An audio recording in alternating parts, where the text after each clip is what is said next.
میں ایک سادی سی بات کرتا ہوں، اتنے لوگ جتنے لوگ یہاں بیٹھے ہیں اگر کسی دنیا دار کے ڈیرے پہ چلے جائیں اور اس سے کوئی چیز طلب کریں اور وہ دینے کی استطاعت رکھتا ہو تو وہ کیا خالی لٹائے گا؟ وہ کہے گا اتنے لوگ آگے ہو تو ڈیرہ داری کی شان کے خلاف ہے کہ میں ان کو خالی لٹاؤں۔ تو جب یہ دنیا دار خالی نہیں لٹاتا تو رب کیسے خالی لٹائے گا؟ جب بندے اس کی دہلیز پہ چل کے آ جائیں تو وہ بندوں کی ضرورتوں کا کفیل ہے اور ان کے ہر درد کو جانتا ہے اور ان کی ضرورتوں کو پورا کرتا ہے۔ علماء نے کہا دعا ہر صورت قبول ہوتی ہے، یا تو یہ ہے کہ فوراً قبول ہو جاتی ہے، جو مانگا فوراً مل گیا، اور کبھی ایسا ہوتا ہے کہ فوراً نہیں ملتا، حکمت ہوتی ہے اور فوری دینا مناسب نہیں ہوتا تو اس کو فوری نہیں دیا جاتا، لیکن دعا بعد میں کچھ عرصے کے بعد اس کی ڈیمانڈ پوری کر دی جاتی ہے۔ اور کبھی ایسا ہوتا ہے نہ فوری دیا جاتا ہے نہ بدیر دیا جاتا ہے، اس دعا کو ذخیرہ کر لیا جاتا ہے اور حشر کے دن اس کا بدلہ دیا جائے گا۔ اور روایت میں آتا ہے حشر کے دن جب ان دعاؤں کا بدلہ دیا جائے گا جن کا بدلہ دنیا میں نہیں ملا تھا تو لوگ آرزو کریں کہ کاش کہ دنیا میں کوئی دعا قبول ہی نہ ہوئی ہوتی، سارے صلے آخرت میں ملتے۔ اللہ اکبر۔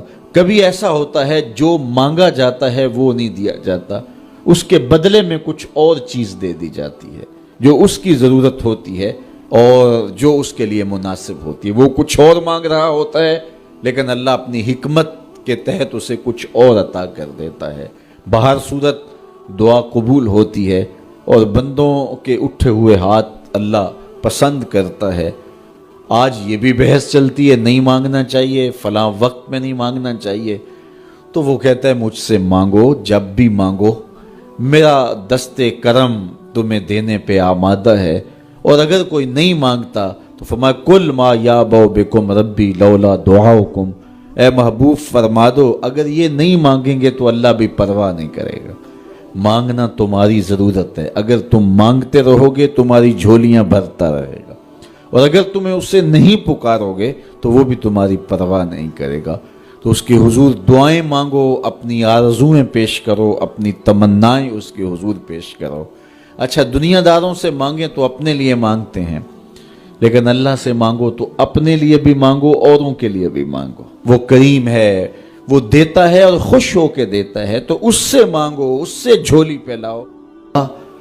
اللہ سے راز و نیاز کی باتیں، جو باتیں بندہ کسی سے نہیں کر سکتا وہ اپنے رب سے ڈائریکٹ کرتا ہے، اپنے دل کے سارے دکھڑے اپنے رب کی دہلیز پہ رکھتا ہے اور اپنی ساری ضرورتیں مالک کی چوکھٹ پہ رکھ دیتا ہے، اور اس سے مانگتے ہوئے بندے کو شرم نہیں آتی، حیا نہیں آتا، بلکہ اس سے مانگتے ہوئے فخر محسوس ہو رہا ہوتا ہے کہ میں اپنے رب سے مانگ رہا ہوں۔